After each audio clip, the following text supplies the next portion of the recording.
ሜሪት ሪል ስቴት በጥንታዊቷ ፒያሳ ወዳጅነት ፓርክ አጠገብ በፖስቴንሽን ቴክኖሎጂ እያስገነባናቸው የሚገኙ አፓርትመንቶችን በማስታወቂያ ዋጋ ከታላቅ ቅናሽ ጋር በ10% ቅድመ ክፍያ ለሽያጭ አቅርበናል። ባለ 1 መኝታ 771 ሺህ ብር፣ ባለ 2 መኝታ 840 ሺህ ብር እንዲሁም ባለ 3 መኝታ በ1.2 ሚሊዮን ብር ቅድመ ክፍያ ይመዝገቡ። እንዲሁም የባንክ ብድር አመቻችተናል።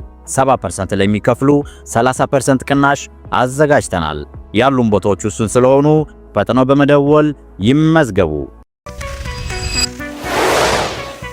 ሰላም ጤናና ፍቅርን በረከትን ያድልኝ ክብራትና ክብራን ሊሳድስ የዜና ቻናል ቤተሰቦቻችን ዛሬም አሁንም በድጋሚ በሌላ በጣም ጣፋጭ መረጃ ተገናኝተናል። በጣም ክሪቲካል መረጃዎችን ነው ማሳያችሁ። በተለይም ደግሞ በዚህ በኢትዮጵያ ውስጥ እንግዲህ የቲፒኤልኤፍን መግለጫ እንዳነበባችሁት እንደሰማችሁት እርግጠኛ ነኝ። የአፍሪካ ህብረት ባቀረበው ድርድር ላይ ወይም የድርድር ሐሳብ ላይ ተስማምቻለሁ፣ ቁጭ ብለን መነጋገር ለኢትዮጵያ ይበጃል የሚለውን ደብዳቤ ጽፏል። ከዚህ ደብዳቤ ጀርባ አጀንዳ ይኑር አይኑር ሌላ ጉዳይ ነው፣ በሱ የሚተነተን ጉዳይ ነው። ነገር ግን ዜናው ግን በግብጽ ምድር ድንጋጤን እንደፈጠረ ትመለከታላችሁ። በግብጽና በኤርትራ ኮሜንታተር ስታዩ በተለይ በግብጽ ኮሜንት በሚያደርጉ በእነሱ ሚዲያዎች ላይ ገብቼ ሳይ የሚያናድ ነገራቸውን ስሜታቸውን ሲገልጹ ተመልክቻለሁ። እንግዲህ ከጀርባ ምን አለ ቀጥሎ ምናይ ነው። ይሄንን እንደሰማችሁት ግን እርግጠኛ ነኝ። ይሄን ጠቆም አድርጌያችሁ ወደ ሌሎቹ መረጃዎች አልፋለሁ። በተለይም በኢትዮጵያ አንድ የወርቅ ማምረቻ ስፍራን በተመለከተ ቻይና ሙሉ ለሙሉ ልትገዛው መሰማቱ ተነግሯልና ይሄ ጉዳይ ከምን ጋር ሊያያዝ ይችላል? ምን ማለት ነው? ሙሉ ለሙሉ መግዛት ማለት ምን ማለት ነው? ኢትዮጵያስ ጥቅሟ እንዴት ነው የሚለውን ነገር እዛ ላይ እንመለከታለን። መረጃው ያሳያቸዋል። ይሄስ እብደት ነው የሚል ርዕስ ሰጥቼዋለሁ። አሁን ቀጥዬ ለማሳያችሁ ሁለት መረጃዎች የእብደት የፖለቲካ እብደት መረጃዎች ናቸው።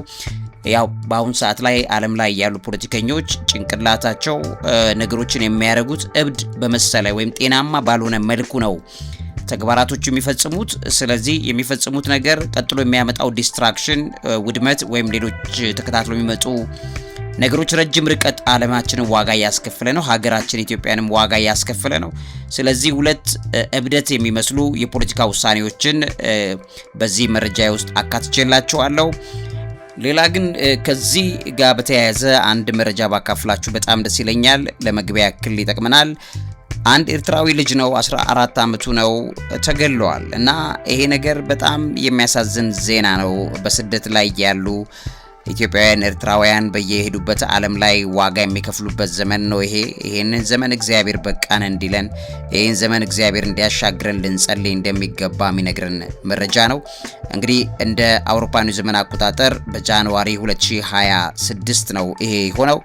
ይሄን በተመለከተ መጠነኛ መረጃ አካፍያችሁ ከዛ ወደ ሌሎች ጉዳዮች እናልፋለን። በተለይም የድሮን ጥቃት የኢትዮጵያ መንግስት በኤርትራ ድንበርተኛ ቦታዎች ላይ የድሮን ጥቃት ፈጽሟል የሚለው ዜና እየተነገረ ይገኛል። እነዚህን ነገሮችም አያይዤ በዚህ ፕሮግራሜ ላይ አካትቼላችኋለሁ። ለዚህ አእምሮ ምግብ አዘጋጅና አቅራቢ መምህርና ጋዜጠኛ ዐቢይ ይልማ። እንግዲህ ክብራትና ክብራን የሣድስ ቤተሰቦቼ በታዳጊው ኤርትራዊ ላይ የተፈጸመው ጥቃት በጃንዋሪ 2026 ዓመተ ምህረት ነው። የወንጀሉ ሰለባ የሆነው ታዳጊ ኤርትራዊ ወጣት በጀርመን ሀገር የሚኖር የነበረ ነው። 14 ዓመት እድሜው ነው። በከባድ ሁኔታ ነው የተገደለው። በነገራችን ላይ ይሄን በተመለከተ እንግዲህ የጀርመን ፖሊስ የግድያው መንስኤና ፈጻሚዎችን ለይቶ ለማወቅ ከፍተኛ ምርመራ መጀመሩን እንዳስታወቀ ነው እየሰማን ያለነው። የታዳጊ ልጅ ህይወት ነው የተቀጠፈው። በጣም ባሳዛኝ መልኩ የተቀጠፈ ህይወት መሆኑን ታያላችሁ። ከዚህ ጋር ተያይዞ ጉዳዩ በጣም ከባድ እንደሆነ ለማወቅ ከፈለጋችሁ የጀርመን ፖሊስ ግልጽ የሆነ አንድ ድርድር ይዞ ቀርቧል። ይሄንን ለግድያ ተጠያቂ የሆኑትን ወንጀለኞች ለመለየት ወይም በቁጥጥር ስር ለማዋል የሚያስችል ጥቆማ የሚሰጥ ሰው የ10,000 ዩሮ ሽልማት አዘጋጅቷል እና ይሄ ጉዳዩን ምን ያህል ውስብስብ እንደሆነና የዚህን ልጅ ህልፈት በተመለከተ ከጀርባው የተወሳሰበ ነገር እንዳለ የሚያሳያችሁ እንደሆነ ማየት ይችላልላችሁ። እንግዲህ የጥቃቱ ሁኔታን በተመለከተ ግድያው ጭካኔ የተሞላበት ወይም ብሩታል ብሎ ነው የሚያስቀምጠው እና ለምን ሆነ ውድ ቤተሰቦቼ ለምንድን ነው የሆነው የሚለው ነገር ልታሰላስሉት ይገባል። ምክንያቱም በታዳጊ ልጆች ላይ ዓለም እየፈጸመች ያለችው በጣም ብርቱ ጭካኔዎች እንዳሉ ታውቃላችሁ። ብሩታል አገዳደል ነው እንግዲህ ታውቃላችሁ። በምዕራቡ ዓለም ላይ ለተለያዩ አምልኮ ለክፋት በጣም ጨካኝ ለሆነ በተለይ በልጆችን ህይወትና ደም ለግብር ተላልፎ በሚሰጥበት አምልኮታዊ ስርዓት በሚፈጸምበት ዓለም ላይ እንዳለን ይታወቃል። እና አንዳንድ እየተነገሩ ያሉት ነገሮችም ከዚህ ጋር ይያያዛሉ። ልጁን በተመለከተ የተደረገው ብሩታል ግድያ ዝም ብሎ የሆነ አይደለም። ይህን ሕፃን ልጅ በተመለከተ የሆነ ቡድን የሆነ አካል የፈጸመው ወንጀል ወይም ደግሞ የፈጸመው የሆነ አምልኮታዊ የሚመስል ነገር እንዳለበት በዚህ ላይ ከጀርባ የምንሰማቸው መረጃዎች ይጠቁማሉ። እና ለዚህም የጀርመን ባለስልጣናት ማንኛውም መረጃ ያለው ግለሰብ ለፖሊስ ጥቆማ እንዲሰጥ ጥሪ ያቀረቡበት ነው። ይሄ ድርጊት እንግዲህ በጀርመን በሚኖሩ ኢትዮጵያውያንና ኤርትራውያን በአካባቢው ማህበረሰብ ዘንድ ከፍተኛ ድንጋጤን የፈጠረው እንደ ቀላል ዝም ብላችሁ እንዳትመለከቱ። እንደዚህ አይነት ነገር ሲሆን ከጀርባ የሚፈጸሙ ወንጀሎች ከአምልኮተ አጋንንት ጋር የተያያዘ በጣም በርካታ ነገር ይደረጋል እንጂ 14 ዓመት ህፃን ልጅ በዚህ ታዳጊ ልጅ በእንደዚህ አይነት ሁኔታ ላይ ሊገደል አይችልም። ከጀርባ ሌላ ሚሽን እንዳለ ልታውቁ ይገባል። ስለዚህ የሟች ቤተሰቦች፣ የሰብአዊ መብት ተሟጋቾች፣ ወንጀለኞች በአፋጣኝ ለፍትህ እንዲቀርቡ እየተጠየቀ ይገኛል። የወንጀሉን ክብደት ከግምት ውስጥ በማስገባት ልዩ የምርመራ ቡድን ተዋቅሮ ጉዳዩን እየተከታተለ እንደሚገኝ ለመስማት ችለናል። እንግዲህ አልነግራችሁም ወይ በዚህ ዙሪያ ላይ አላወራም እንጂ የሚሰማው ነገር ሌላ ነው። በጣም የሚያሳዝን ተግባር ነው። እንግዲህ ልጆቻችሁን በጠበቅ ይኖርባቸዋል። ክፋት የተሞላበት በጣም በርካታ ነገር የሚከናወንበት ዓለም ላይ ነው ያለነው ውድ ቤተሰቦቼ። ስለዚህ ይሄንን አሳዛኝ የሆነ ዜና ጠቁሚያችሁ ወደ ሌላ መረጃ አልፋለሁ። ክቡራትና ክቡራን የሣድስ ቤተሰቦቼ እንግዲህ በኢትዮጵያ አሁን ነገሮች ወደ ጦርነት እንዳይቀየሩ ከፍተኛ ስጋት የደረሰበት ይህን ጉዳይ በተመለከተ እንግዲህ የድሮን ጥቃት የኢትዮጵያ መንግስት ፈጽሟል የሚል ዜና እየተነገረ ይገኛል። ይሄውም ምናልባት በኤርትራ ድንበርተኛ ቦታዎች ላይ ይሄ የድሮን ጥቃት ተፈጽሟል የሚሉ ሪፖርቶችም እየወጡ ነው። ከዛ ውጪ ደግሞ ሌሎች ሪፖርቶች የሚያሳዩት ሌሎች ግልጽ የሆኑ ጥቃቶች የተፈጸመው በሰሜን ኢትዮጵያ በትግራይ ክልል መካከለኛው ዞን አካባቢም እንደዚሁ ተፈጽመዋል ተብሏል። አንቲጮና በገንደብታ በሚባሉ አካባቢዎች ላይ ተፈጽመዋል ተብሎ ነው እየተነገረ ያለው። በጥቃቱ አንድ ሰው ተገድሏል፣ ሌላ አንድ ሰው ደግሞ ቆስሏል በሚል የክልሉ ፖሊስና ሰብአዊ መብት ተሟጋቾች ይገልጻሉ። እንግዲህ የተመቱ ኢላማዎች እንዳሉ ተነግሯል። የድሮን ጥቃቱ ያነጣጠረው 2 የጭነት መኪናዎች ላይ እንደሆነ ነው የሚታየው። በቪዲዮም በስዕልም ስትመለከቱ መኪናዎቹ ሙዝ፣ ዘይትና ቡና ጭነው ይጓዙ እንደነበረ ነው የሚገለጸው። ነገር ግን ከጀርባ እየተነገረ ያለው ሌላ ነው። በመኪናዎቹ በሙዝ እና በዘይት ላይ ተሳበው የተጫኑ የጦር መሳሪያዎች እንዳሉ ነው መረጃ ደርሶናል እየተባለ የኢትዮጵያ መንግስት በዛ ምክንያት የድሮን ጥቃቱን ፈጽመዋል በጭነት መኪናዎቹ ላይ በሚል ነው እየተነገረ ያለው። ነገር ግን የሙዝ የዘይትና ቡና ምርቶች ከላይ ስላሉ ሙዝ ተመታ በድሮን የሚል ዜና እንዲወራ ተደርጎ ነው እየተሰራ ያለው የሚለውን በተመለከተ የመንግስት ደጋፊ ሚዲያዎች በከፍተኛ ደረጃ እየተናገሩት ያሉት ጉዳይ እንደሆነ ታያላችሁ። እንግዲህ ጥቃቱ በመጀመሪያው ከሌሊቱ 9 ሰዓት ተኩል እስከ 10 ሰዓት አካባቢ የተፈጸመ እንደሆነ ነው የሚነገረው። ሁለተኛው ደግሞ ቅዳሜ ጠዋት 5 ሰዓት ተኩል ላይ ተከስቷል ተብሎ እየተነገረ ነው የሚገኘው። እንደነዚህና መሰል ጉዳዮችን በተመለከተ እንግዲህ በአካባቢ ላይ ውጥረቱ በቀጠለ መጠን የሚከናወኑት ነገሮች ቀላል አይባሉም። እንደምታውቁት ይሄ ፖለቲካ ውጥረት ቀላል አይደለም። እንደሰማችሁት ከሰሞኑ የበረራ እገዳ ተደርጓል። በተለይ በትግራይ ክልል መቀሌ፣ አክሱም፣ ሽሬ፣ ሁመራ የኢትዮጵያ አየር መንገድ የሚያደርጋቸውን በረራዎች ከባለፈው ሐሙስ ጀምሮ ማቋረጡ ይታወቃል። የአፍሪካ ህብረትም ይህን ስጋቴ ብሎ ገልጾታል። እንደሰማችሁት የአፍሪካ ህብረት ኮሚሽን ሊቀመንበር ሙሐመድ አሊ ዩሱፍ ሁሉም ወገኖች ከፍተኛ ትዕግስት እንዲያደርጉና የፕሪቶሪያውን የሰላም ስምምነት እንዲያከብሩ ጥሪ አቅርበዋል። ያንንም ተመልክቶ ህወሓት በተቀብያ ያለው ብንደራደር ይሻላል የሚለውን ደብዳቤ እንደጻፈም ሰምተናል ትናንትና ማታ። ከዚህ ጋር ተያይዞ በአማራ ክልል የቀድሞ ጥቃትም በተመለከተ ከዚህ ጋር ተያይዞ ለምሳሌ በጥር 7 የአማራ ክልል ዋግ ኽምራ ዞን በስተት ተፈጽመዋል በተባለ ድሮን ጥቃት ከ40 በላይ የመንግስት ታጣቂዎች መገደላቸው የሚታወስ ነው። የቅርብ ጊዜ ነው ይሄ እንደምታውቁት። ይሄን ጉዳይ እንግዲህ በተደጋጋሚ እየሆነ በመጣ ቁጥር አካባቢያዊ ስጋቱን እየጨመረ እየመጣ እንደሆነ ታያላችሁ። በሰሜን ኢትዮጵያ ዳግም እያገረሸ ያለው ግጭት ሀገሪቱ ወደ ሌላ እርስ በርስ ጦርነት እንዳይመልሳት ዓለም አቀፉ ማህበረሰብ ስጋቱን ደጋግሞ እየገለጸ ነው። የአሜሪካም የኮንግረስ አባል የሆኑ ታዋቂ ሰውም እንደዚሁ በዚህ ዙሪያ ላይ ያላቸው መግለጫ ሲያወጡ ሰምተናል እና ሌሎችና ተያያዥ ዜናዎች እየተነገሩ ነው ያሉት። ነገር ግን እግዚአብሔር መልካም ነው፣ ታሪኩንም ዜናውንም ይቀይረዋል። ሌላ እንግዲህ ውድ ቤተሰቦቼ የእብደት ያልኳቸውን ፖለቲካዊ ውሳኔዎች ሁለት ውሳኔዎችን ሰምተናል። ከነዚህ መካከል አንደኛው የፋርስ ባህረ ሰላጤ ወይም ፐርሺያን ገልፍ ላይ እና በአቅራቢያው ባሉ የባህር መስመሮች እንደምታውቁት የአሜሪካ የጦር አቅሟን ኃይሏን እዛ ቦታ ላይ የደረደረችበት ነው።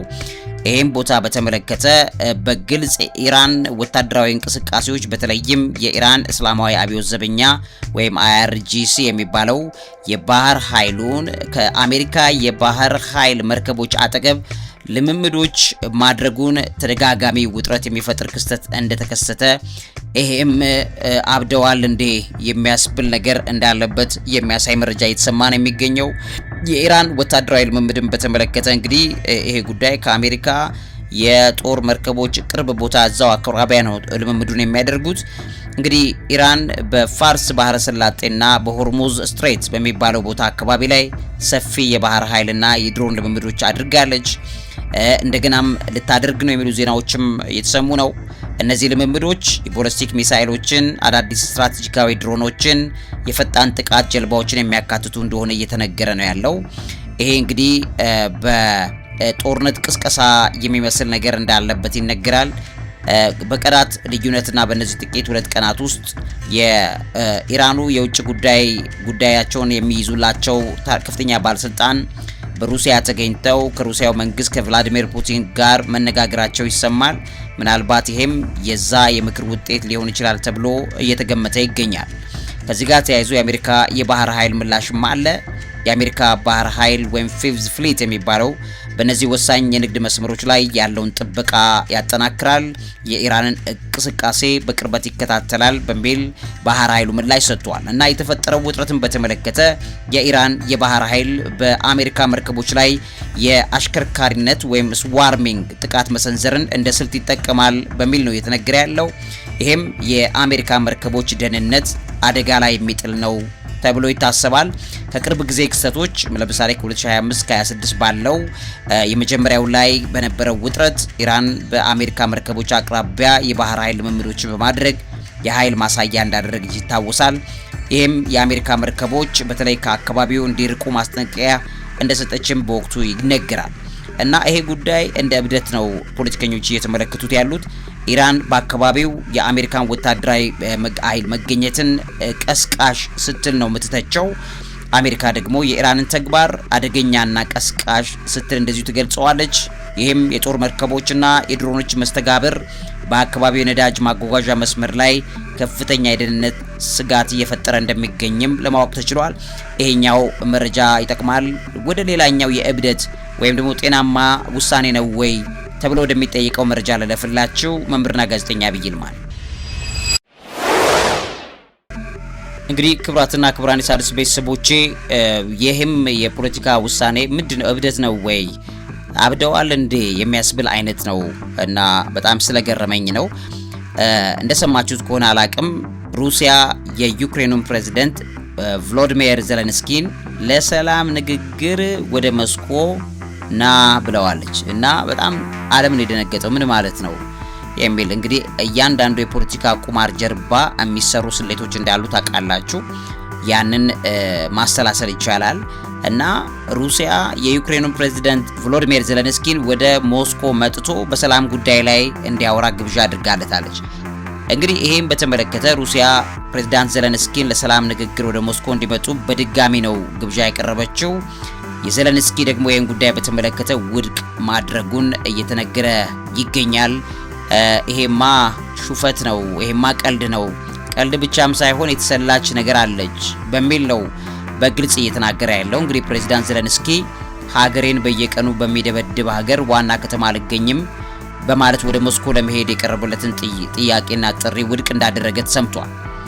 የዜሌንስኪ ለፑቲን ከደፈሩ ወደ ኪየቭ ይምጡ በማለት አጸፋዊ ጥሪ አቅርበዋልና የልጆች የሆነ ጨዋታ የሚመስል ነገር እዚህ ጋር ታያላችሁና የፖለቲካ እብደት ቢባል የሚቀል ይመስለኛል። ስለዚህ ዘለንስኪ ለፑቲን ከደፈርክ ወደ ኪየቭ ናና በዚህ ዙሪያ ላይ እናውራ የሚል አይነት መልእክት እንዳስተላለፈ ሰምተናል። እና ክሬምሊን ዘለንስኪ ወደ ሞስኮ ከመጡ ሙሉ የደህንነት ዋስትና እንሰጣለን የሚለውን ነገር ሩሲያ አቅርባለች። ንግግሩ የታደሰው በአሜሪካ መሪነት የሚካሄደው የሰላም ጥረት አለ። ያ በጨመረበት ወቅት ነው ተብሎ ነው እየተነገረ ያለው። የአቡዳቢ ስምምነት ሰሞኑን እንደሰማችሁት የዩክሬን ሩሲያና አሜሪካ ተወካዮች በአቡዳቢ ባለ 3 ወገን ንግግር ሲያደርጉ እንደቆዩ ይታወቃል። እዚህ ቦታ ላይ የዶናልድ ትራምፕ ጣልቃ ገብነትን በተመለከተም አንድ የሚወራ ወሬ ያለ። ዶናልድ ትራምፕ በሁለቱ መሪዎች መካከል የሚደረገውን ፊት ለፊት ግንኙነት ለሰላም አስፈላጊ ነው ብለው ይገልጸዋል። ስለዚህ በእያንዳንዱ ርቀት ላይ በሚደረገው ሰላም ስምምነት ላይ የሰላም አለቃ ነኝ ብሎ ትራምፕ አክሽን የሚሰራ ሰው እንደሆነ ታውቃላችሁ። ከዚህ ጋርም ተያይዞ እንግዲህ ሩሲያ በኪየቭ ላይ የምታደርገውን የአየር ጥቃት ለጊዜው ለማቆም የተስማማችበት ነገር እንዳለም ከሰሞኑ የሰማነው ለአጭር ጊዜ ቆም ለማድረግ በዶኔትስክ ግዛትም እንደምታውቀው ቁጥጥር ላይ ነው ያለው። ይህም አሁን በጣም ትልቁ እንቅፋት ሆኖ እንደቀጠለ የዶኔትስክ ግዛት ቁጥጥር ላይ መዋሉ ያለው የግዛት ውዝግብን እየጨመረ እንደመጣ ይነገራል። የዘለንስኪ አቋምን በተመለከተ ዩክሬን የሀገሪቱን ግዛታዊ አንድነት አሳልፌ አልሰጥም የሚለው አቋሟ ዳግም አረጋግጠዋለች። ስለዚህ የኤነርጂ መሰረተ ልማትም ከዚህ ጋር ተያይዞ ይነሳል። በሁለቱ ሀገራት የኤነርጂ ተቋማት ላይ የሚሰነዘሩ ጥቃቶችን ለማስቆም የሚደረግ ጥረት የኤነርጂ መሰረተ ልማት ላይ የሚደረገው ድብደባ አሁንም ሌላ ጥያቄ ነው ለዩክሬን። እንደሚታወቀው ብዙ የዩክሬን ቦታዎችን የኃይል ማመንጫ ተቋማት ላይ ድብደባ ይፈጸማሉ። ዩክሬንም በሩሲያ ላይ ትፈጽማለች። ሌላኛው እንግዲህ የዛፖሪዥያን የኒውክሌር ኃይል ማመንጫ ቁጥጥር ጉዳይን ሌላው አወዛጋቢ ነጥብ ነው። በስምምነታቸው ላይ እንደምታውቁት ፑቲን ሰላም ለማውረድ ዘለንስኪ ወደ ሞስኮ መምጣት አለበት የሚል ፍላጎት አላቸው። ዘለንስኪ በሞስኮ ብቻ ሳይሆን በቤላሩስም የሚደረግ ማንኛውም ንግግር ውድቅ አድርጌዋለሁ በሚል ዘለንስኪ ውድቅ አድርጎታል። የ20 ነጥብ እቅድ አሜሪካ ያቀረበችው ነው። የ20 ነጥብ የሰላም እቅድ ለውይይቱ መሰረት ሆኖ እንደቀረበ ይታወሳል። ንግግሮቹ በቀጠሉበት ወቅትም በሁለቱ ሀገራት መካከል የሟቾች ወታደሮችና የምርኮኞች ልውውጥ እንደተደረገም ይታወቃል። የደህንነት ዋስትና ሰነድም ከዚህ ጋር ተያይዞ የቀረበ እንደነበረ ይታወቃል። ዩክሬን ከአሜሪካ ጋር የምትፈራረመው የደህንነት ዋስትና ሰነድ 100% ዝግጁ መሆኗን ለሰላም ስምምነቱ ገልጫለሁ ብላ ዩክሬን ማቅረቧ ሙሉ ይታወቃል። ከዚህ ጋር ተያይዞ እንግዲህ የሩሲያ ተወካይ በቅርቡ ያደረጉት ስብሰባ እንዳለ ታውቃላችሁ። የሩሲያው ተወካይ ኪሪል ዲሚትሪየቭ በቅርቡ በፍሎሪዳ ከአሜሪካ ባለስልጣናት ጋር ተገናኝተው እንደነበር ይታወሳል። ከዚህ ጋር ተያይዞ የህዝብ አስተያየቶች አሉ። አብዛኛው የሩሲያ ህዝብ የሰላም ንግግሮችን ይደግፋል፣ የቅርብ ጊዜ ጥናቶች እንደሚያሳዩት። ስለዚህ ከዚህ ጋር የተያዘ ቀጣይ ቀጠሮች አሉ። ቀጣዩ የባለ 3 ወገን ንግግር በየካቲት ወር መጀመሪያ ላይ በአቡዳቢ እንደሚቀጥል ይጠበቃል። ነገር ግን ፕሬዚዳንት ፑቲን ዘለንስኪን ወደ ሞስኮ ናና ለሰላም እንነጋገር የሚለው እብደት ነው ወይ ምንድነው ጉዳዩ የሚል አይነት መረጃዎች ሆነው ተሰምተዋል። እነዚህን ጉዳዮች በተመለከተ በመጠኑ መረጃዎችን ላካፍላችሁ ብዬ ነው። ለዚህ አእምሮ ምግብ አዘጋጅና አቅራቢ መምህርና ጋዜጠኛ አብይ ይልማ። እውቀት ታላቁ እግዚአብሔርን ታከብራለች። ሜሪት ሪል ስቴት በጥንታዊቷ ፒያሳ ወዳጅነት ፓርክ አጠገብ በፖስቴሽን ቴክኖሎጂ እያስገነባናቸው የሚገኙ አፓርትመንቶችን በማስታወቂያ ዋጋ ከታላቅ ቅናሽ ጋር በ10% ቅድመ ክፍያ ለሽያጭ አቅርበናል። ባለ 1 መኝታ 771 ሺህ ብር፣ ባለ 2 መኝታ 840 ሺህ ብር እንዲሁም ባለ 3 መኝታ በ1.2 ሚሊዮን ብር ቅድመ ክፍያ ይመዝገቡ። እንዲሁም የባንክ ብድር አመቻችተናል። 70% ለሚከፍሉ 30% ቅናሽ አዘጋጅተናል። ያሉን ቦታዎች ውስን ስለሆኑ ፈጥነው በመደወል ይመዝገቡ።